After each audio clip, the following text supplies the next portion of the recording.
Mu mwaka gwa 1974 Museveni yavaayo n'agamba bajjajjaffe bajje balwanyisa Amini kubanga ensi agenda giguza Abawarabu. Era nga Museveni ensonga gye yalaawa yokka nti Amini akolagala nnyo n'Abawarabu agenda kuleeta Abawarabu abaguze eggwanga Uganda.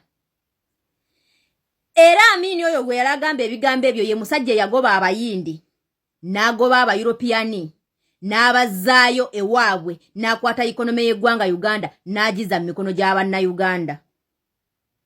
Mu ssaawa zino we twogerera omusajja yayogera ebigambo ebyo mu 74. Ssaawa zino ensi yaffe etuuse ekiseera ng'Abayindi abagobebwa Amini gwe yavunaana okutunda ensi mu Bawarabu nga be bali mu byobufuzi by'eggwanga Uganda. Okumanya omuyindi wa bbeeyi nnyo. Genda wali Mulwera, mu muceere oguli Mulwera. Munauganda munnansi gw'osanga ng'akutte firimbi ng'afuuyira obunyonyi tebulya muceere gwa mu China mu nsi gye bayita Uganda. Munauganda munnansi gwe bayita indigenous. Yakutte firimbi yafuuwa omuceere teguli omuceere gw'omu China mu nsi ye. Omuyindi akuuma ku gate ya Kampala parents asasulwa sente mpitirivu ezisinga Munauganda asomesa ku Kampala parents. Omuyindi afuna obukadde 3 ku buna gateman, an Indian gateman. A gateman are paying higher than the teacher are teaching ku Kampala parents ya Sudiru Lupaleria. Right now, Museveni atuuze to the extent nti Abayindi basiiba mu Kampala nga batayaya nga batembeeya amazzi ne switi n'obunniko obw'omunda emirimu munnansi gye yali badde akola n'ajjamu akasente. Omuyindi n'Omuchina yajja mu ggwanga Uganda n'aweebwa ettaka ly'abannansi n'aweebwa tax holiday n'akolerako ebintu ate n'abiguza bannansi. Omuyindi oba Omuchina yatandikawo just a small local factory ne bamusala ne batawa musolo naye indigenous n'asalawo okutandika yadde ka bakery omusolo ne gumusuula nga tasobola yadde okumanaginga n'Abayindi. Genda ku Kampala Road. 90% of the shops agali ku Kampala Road gonna ga Abayindi n'Abachina. Kampala Road wano Amini we yabagoba. Genda olabe ekiriwo. Amaduuka gonna agajjuddewo ga Muyindi na Muchina. Munauganda oliwa toyina wooli. Ssaawa zino Kyagulanyi ayimirira abannaye muveeyo mulwanirire eggwanga lyammwe Museveni aliguziza abagwira. You don't want to listen to him. But you managed to listen to Museveni in 1974. Nga abagamba Amini agenda kuguza Abawarabu ensi. Naye mu mirembe gya Amini tewalabako yadde Omuyindi yadde Omuchina ng'ali mu byobufuzi by'eggwanga Uganda obanga minister oba yadde nga MP wa Katundu yadde chairman. Right now Abayindi bali mu byabufuzi direct batutte emirimu nti kati n'egy'obutembeeyi bagitututteko. Ssaawa zino baagala na kutandika tufuga. N'ebyobufuzi babiyingidde batandika okutusalirawo. How we can live in our own country. Huh? An Indian. Bannayuganda bali mu mabanja aga boda banja from Indian factory bu company. Nga beewola bakola daily food nga basasula Abayindi sente. Omuyindi aleeta ebipicho bijje wabwe India ku kakadde kamu emitwalo 8 bibajaji n'abireeta mu Uganda n'ateekawo ssebo na boda banja. Omunauganda n'agigirayo ku bukadde 8 n'afuuka slave to the Indian. Munauganda n'afuuka omuddu eri Omuyindi mu nsi eyiye, not India, in Uganda. Abayindi n'Abachina batutte buli kimu to the extent bagenda kutandika n'okutusalirawo, bagenda kutandika n'okutukolera amateeka. How we can live in our own country under Museveni's regime eyagamba bajjajjaffe mu 1974 bajje balwanyisa Amini kubanga eggwanga Uganda agenda diguza Abawarabu. Because by then Amini yakolanga n'amawanga g'Abawarabu because yali musajja musiramu. Okitegeera. Yayambako Dubai, yayambako Saudi Arabia, wano Amini we yafiira Saudi Arabia bamuziika wali Jeddah. Oba okitegeera. Right now Omuyindi ayina sse mu ggwanga Uganda ayimirira n'okuyimirira n'agamba we are going to crush you.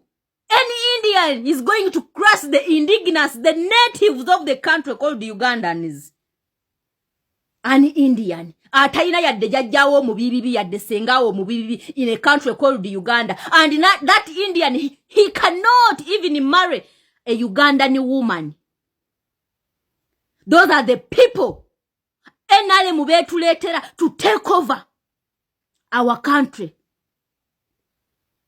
Batute emirimu, batute ensimbi, batute eddembe lyaffe, batute amataka gaffe. Now they want to start deciding for us. Bagala kutandika tusalirawo.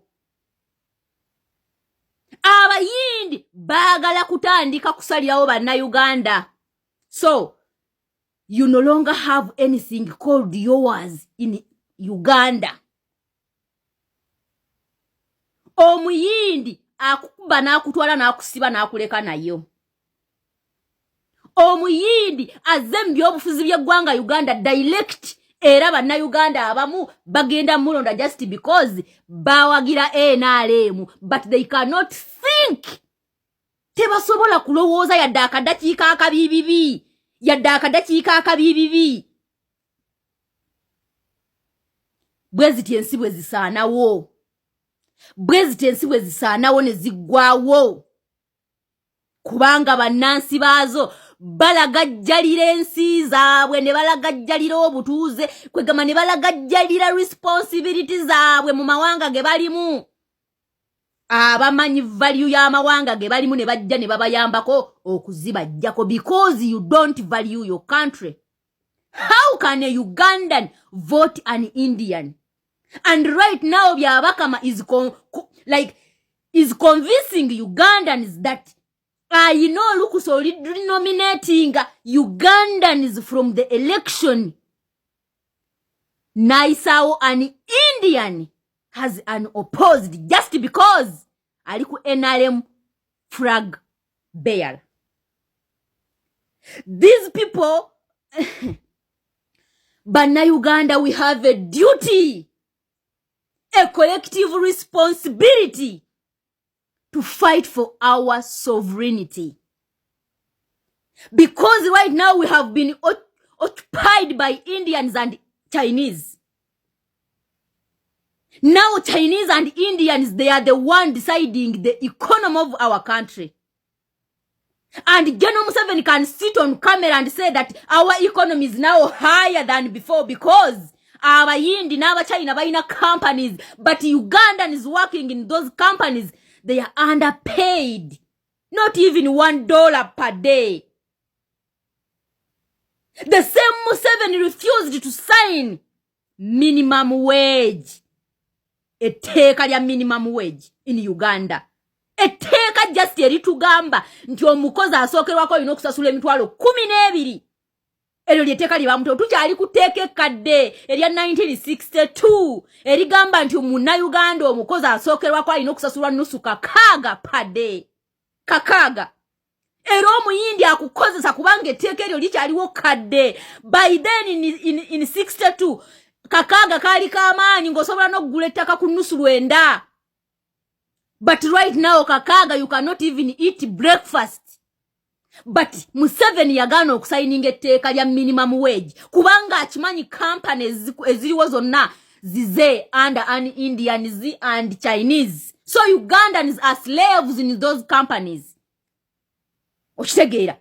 They get like low labor, cheap labor, and they manufacture things and Uganda ne babigula on high price in our country like that. Ugandans omusajja yavuddeyo n'anoonyeza nagaba Uganda abantu abakyasinza okubeera idiots in the whole world, and indeed it's true. Some of you came out and complain about that video, but that white man was right 100%. Kubanga obusiru bwe tuliko buli ku highest level. Kwega bususe n'okwetegereza ko omuntu ali nomo.